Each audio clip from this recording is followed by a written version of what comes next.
Assalamualaikum, selamat pagi. Hari ini pagi 23 Mei 2026, hari Sabtu di Sharjah. Kami di Sharjah International Airport Hotel nak keluar pergi ke Sharjah International Airport untuk kita sambung perjalanan ke NTB pada jam 9 pagi. Sekarang ni masa sekitar 5.47 pagi di Sharjah. Sekarang 8.20 pagi. Kami baru saja naik bas terus nak pergi ke kapal terbang. Flight insyaAllah bertolak 9.10 pagi.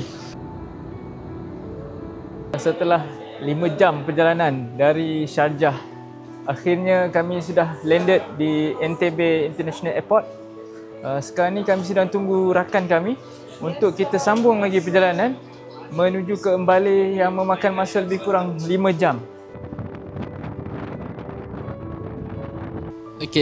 Sekarang ni kami dalam perjalanan menuju ke Mbale, tapi kalau kita tengok kat depan ni memang jam sangat teruk melekat. Memang tak bergerak, kita dah sangkut sini setengah jam. Jadi sambil tunggu ni, orang Uganda ni dia biasa banyak yang jalan kaki jual-jual tepi kereta. Dan sekarang ni dia orang suruh kita orang makan ni belalang. So dia makan belalang sambil-sambil tunggu jam. Fazira, eat. Yes, I'm eating. I'm eating. Very sweet. Very sweet. Muaz, eat Muaz.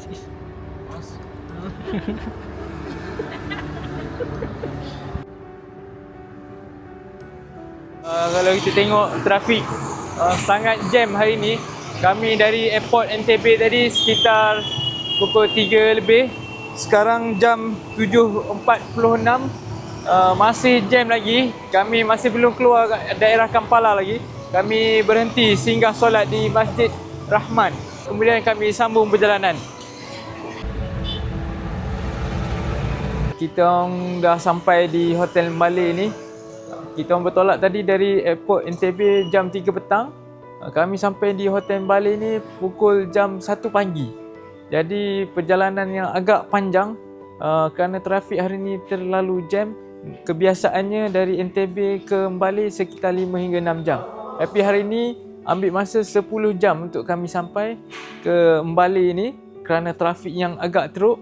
Dan selesai urusan check-in, kita adakan meeting bersama rakan pelaksana untuk bincangkan program esok dan hari-hari berikutnya. Sekarang ni kalau kita tengok jam 2.36 pagi, kami baru nak berehat dan bersiap untuk esok hari. InsyaAllah program akan bermula 9.45 pagi. Kita akan bergerak ke Kayumu Village untuk kita agihkan agihan fidyah jamuan makan kepada penduduk asnaf fakir miskin di sana.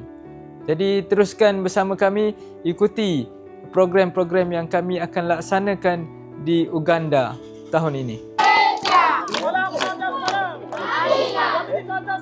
Amina.